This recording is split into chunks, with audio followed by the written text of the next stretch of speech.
abakomeje gukurikirana Venda TV, reka tubaramutse turifuriza amahoro y'Uwiteka Imana, tubabwira ngo akomeze kubana namwe. Abantu bose mwakoze subscribe kuri Venda TV, reka tubasabire amahoro n'umugisha, tubabwira ngo Uwiteka abahe umugisha. Uyu munsi ushobora kuba utameze neza, ushobora kuba bitari kugenda neza, reka tukubwire ngo ihangane, iyi si ni kwiri niko isanze nuko tuzayisiga. Ndabeshya? Umuntu wese yihangane, uwo bitameze neza yihangane, kandi uwo bimeze neza nawe tukubwira ngo gerageza ugira gufasha kugira ngo Uwiteka akomeze akugirire neza. Tubwira umuntu wese umeze neza n'utameze neza ngo basenge ubudasiba, sibyo? Uyu munsi wa Venda TV tuje kuganira n'abantu babiri hano. Abo bantu bombi bafite ibintu bagiye bakora byagiye bazwiho n'abantu. Turi kubona umubyeyi witwa Mama Kabebe. Mama Kabebe, uraho? Twagarutse. Nurukumbuye abantu. Nurukumbuye wumve. Ntagira akantu mbwira rero. Urabuze? Amakuru ya Kabebe rero. Kabebe araho ameze neza. Yarakuze amujyanye muri garidiyeri. Uri kwiga? Yari kwiga. Murabona? Urabona we yabonye akazi nawe. Arekereva. Twigeze kubabona mwaje gukina kuri iyi channel ya Venda TV, ariko ntabwo tukiruka kubabona. Byagenze bite? Barabambuye muri igendera. Byagenze bite? Twaba twararebye dusanga ntiturabimenya neza. Kandi uriya Papa Kabebe yahise abona akazi, abana reka mbe ndetse abanze yisuganye, ajye abona gukura n'amavuta yo gushyira mu modoka. Urumva nanjye mba ndi kurera umwana. Azaragara cya kimodoka cyawe. Ntabwo baguhembaga ibihwanye n'ibyosho. Ntabwo bampembaga neza. Kandi uba kuva Kigali kuza mu cyaro bigomba esasi ijya mu modoka. Tubibutsa ko Venda TV ikorera za Ruyenzi, Kamonyi. Rero mwazaga. Niho twazaga. Ubwo nyine mbavugane kambe mbisubitseho gatoya, banze nisuganye na Papa Kabebe nawe n'amafaranga, byo tuza nyine dushake n'umukozi usigara ku rugo. Turakwishimiye. Rero muri kamera bwira abantu bawe ugira icyo babwira. Reba neza muri kamera rero. Nagarutse ndabakunda, muri abantu beza, mwaradufashije, umwana wanjye yarakuze, wari kwiga, bimeze neza. Yego. Okay. Turaza kugarukaho. Turi kumwe rero n'undi muntu. Uyu muntu rero we azwi cyane kuri channel yitwa ya Migambi TV. Uyu mukobwa nawe yakoze agatendo gakomeye cyane. Wabuze agatendo yakoze. Ntabwo mbizi. Reka ibwira abantu badukurikiye. Jeanne cyane kumpa umwanya. Wangu Jeanne wanyukana. Makuru ni meza. Aretse guhobera. Aguhobera abantu badukurikiye. Kumubera nyuma ya kabiri. Ramubera inyuma ya kamera. Ase bakubera barabara. Aya. Ramubera inyuma ya kamera.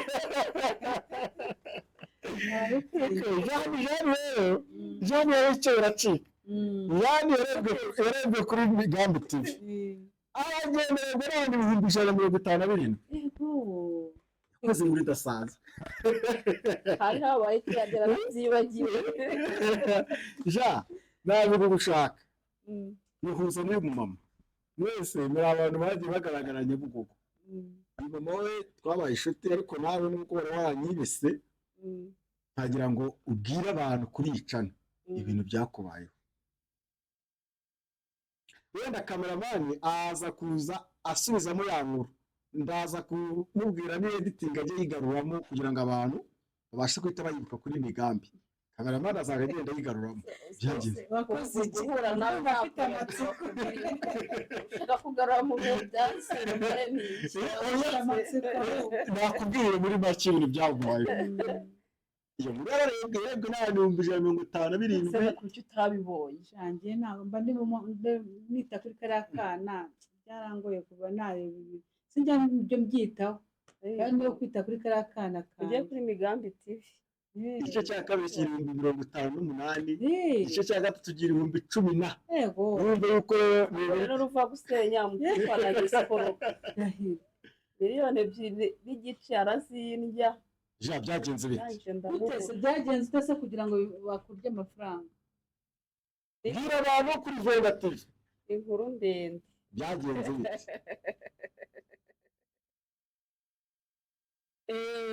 banje gusuhuza abantu bo kuri Venda TV uhigeze mikoro neza kandi mwakoze kuntumira yego njyewe Jane wa mukobwa wafatiye umuhungu Nyabugogo wamuriye amafaranga nyuma nkaza kumufatira Nyabugogo hariya aho bakatishiriza byagenze bite icyo utari kugira aho dushaka kandi abanyamakuru bashaka kubikurikiza bajya kureba kuri Migambi n'abase mubaza ikiganiro kirambuye kiri kuri Migambi TV bajya kukira kuri Migambi TV hari abantu iyo batariye Migambi TV bakurikira Venda TV niwe wadufasha kuri Venda TV ukabwira abantu iyo nkuru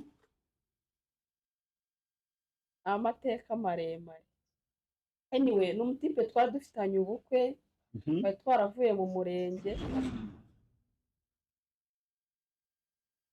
nyuma yo kuva mu murenge aza kubona ikiraka ambwira ko bamusabye ko ashoramo amafaranga akabikora bakazamwishyura nyuma rero nari mfite amafaranga nka 2 n'igice berukana muhaye amafaranga mitamubura so twaje kongera guhura duhuriye Nyabugogo ari naho namufatiye ko ku burebure murajya kuri Migambi TV niho ikiganiro cyose kiri amafaranga yose kuri kwibana amakuru wamufashe afite isoni jewe amafaranga ni menshi hari umuntu wafatiye iriya nkuru numva umuhungu avuga ati umutekamutwe umukobwa avuga ati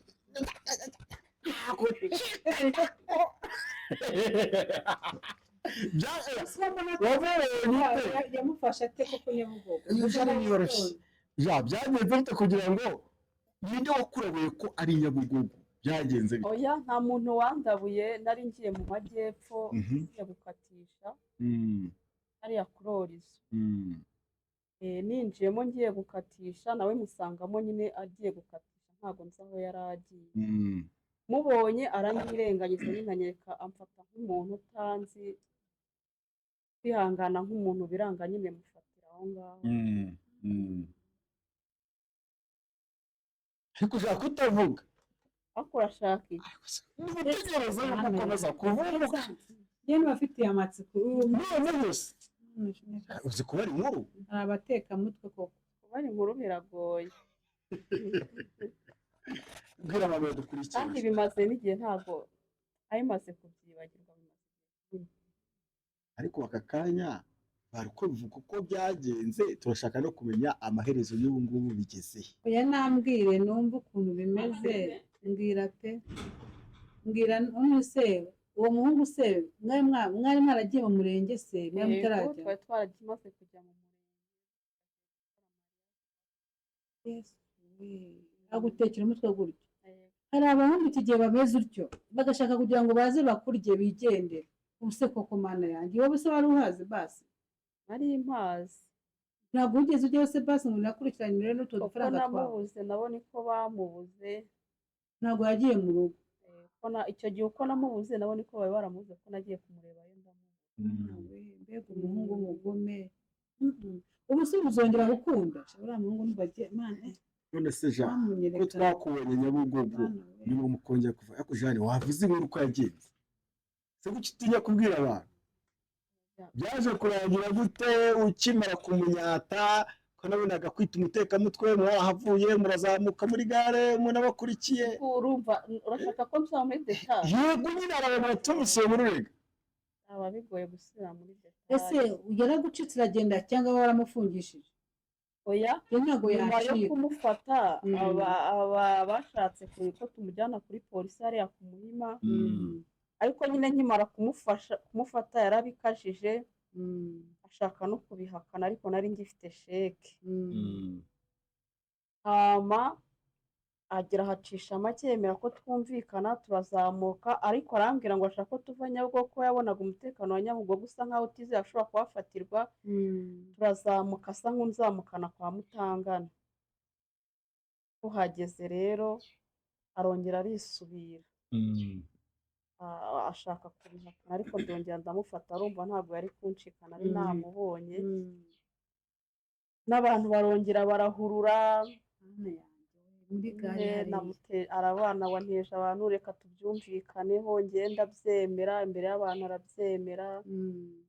Nyine nsaba yuko twabiganiraho, tubiganiraho, nyine arambwira ati reka duhunge abantu tubiganireho, ngewe ibyabaye byose ndabyemera kandi tuzabikemura neza nta kibazo. Nanjye mu rwego rwo kwanga gukomeza izo nduru n'abantu badukurikiye, ndabihagarika nyine, dusa nk'abakatariye mbere yo kwa Mutangana, iruhande rw'imodoka, abantu basaga nk'abadukurikiye bacika intege, babonaga ko bisa nkaho birangiye. Rero uwo munsi byarangiriye aho. Yarayaguhaye se byagenze yahise agucika? Ndumva ntabwo ndi kubyumva neza. Gute yarakwishyuye cyangwa se yarigendeye burundu? Byambwiye ko yasubije ku murongo, ambwira n'ibibazo yagize, ko impamvu yagize akazi yakoze batigeze bamuhembera ku gihe, kandi akabona atangaruka mu maso nta mafaranga afite. Rero ariko ku kanya ngo yakubwiye ko bamufunze.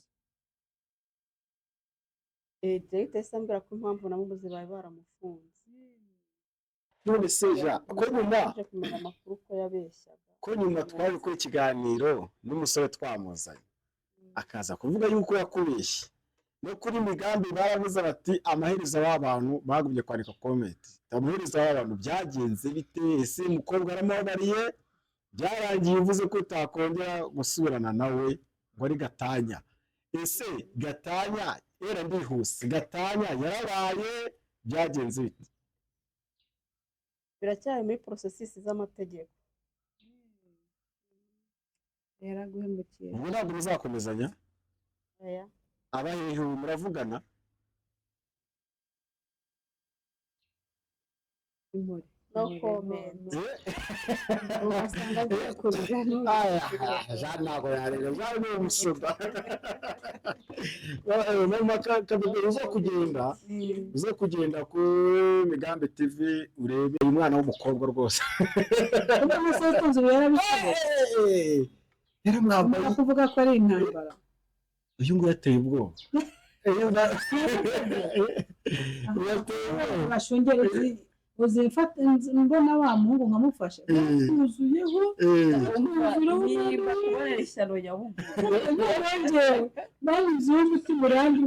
Iyo naza kubona shoferi wanjye wazaza n'imodoka tugenda, sinzi ubwo nimbaga ngiye no kumutanga ngo nigende. njyewe nagize ubwoba ko mbonye video yasohotse, ariko ndi kubikora ntacyo byari bimbwira, ngo aratekereza ko abantu bari kundeba. Ibaze nuko ahubwo nabibonye ariko mbonye video yasohotse. kubonesha na Nyabugogo. None amafaranga yawe yaragusubije, byagenze bite? Oya, ntayo yansubije.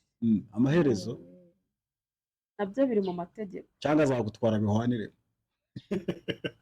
Wakwemeza agarutse agusaba imbabazi. Simwavanze imitungo mu murenge, hasezeranye iki?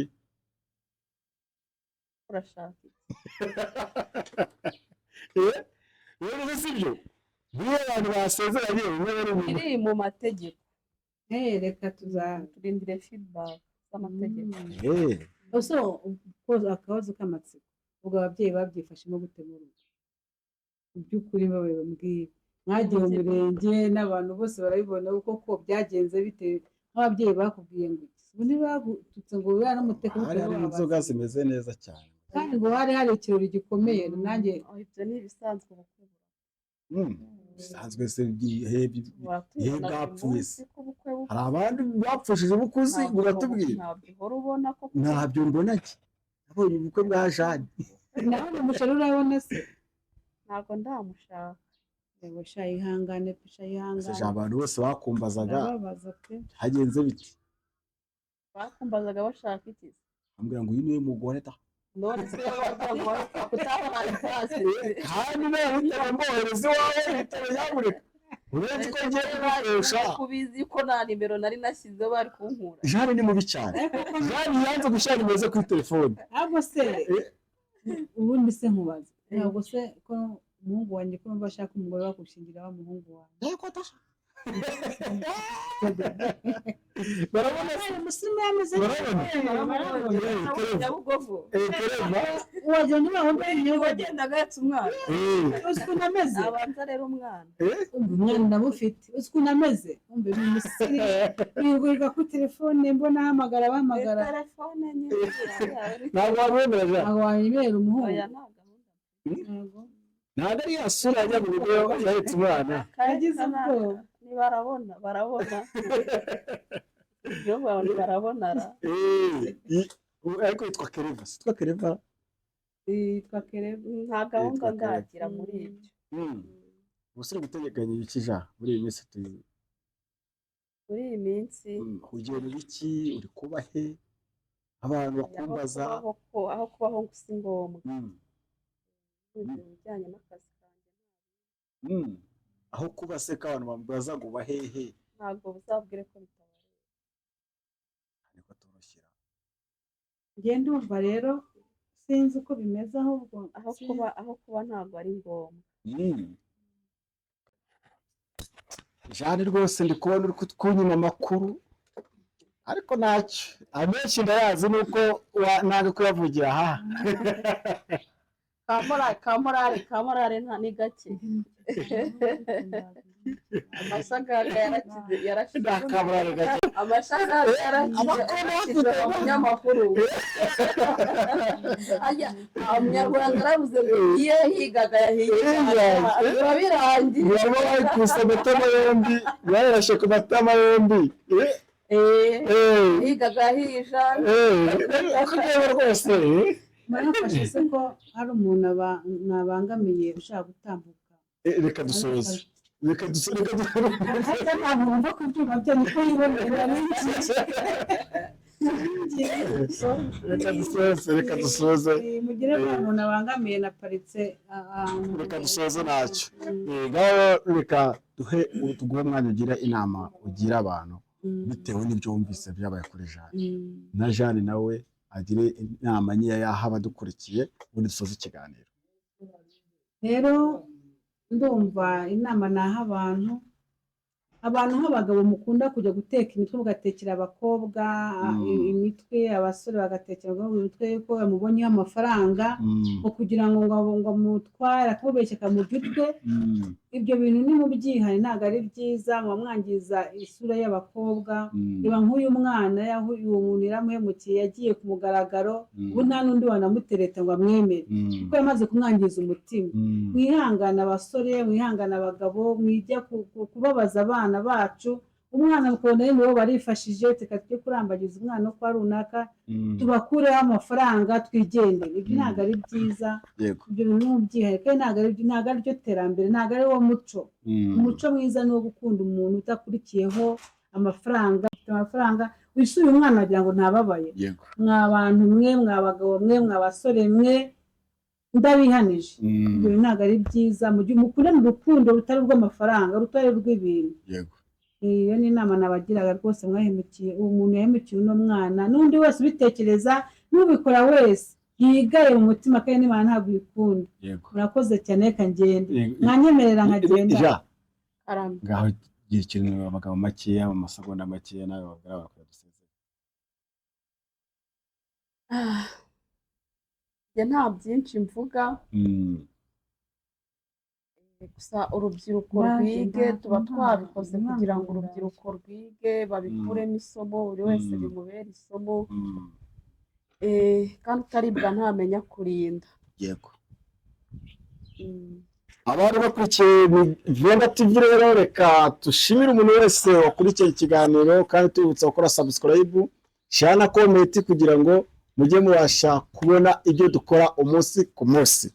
Tukubwira rero ukoze subscribe wibuke ukanda akazogera. Akazogera ikintu kavuga mu makabibe kavuga ko ikintu cyose dushyizeho bitubona ikintu bita notification bitubona ikintu gishya cyose dushyizeho. Ubwo rero bavuga tubwira abantu bagiye guhita bakora akazogera. nanjye zo gukandaho noneho ndabibona. Rero reka tubashimire. Reka mumfashe ngende. Reka tubashimire musezera abantu badukurikiye hariya mubasezere basi. Bayi. Nakagaruka. Bayi Ciao, ciao. nakagaruka. Urakoze cyane.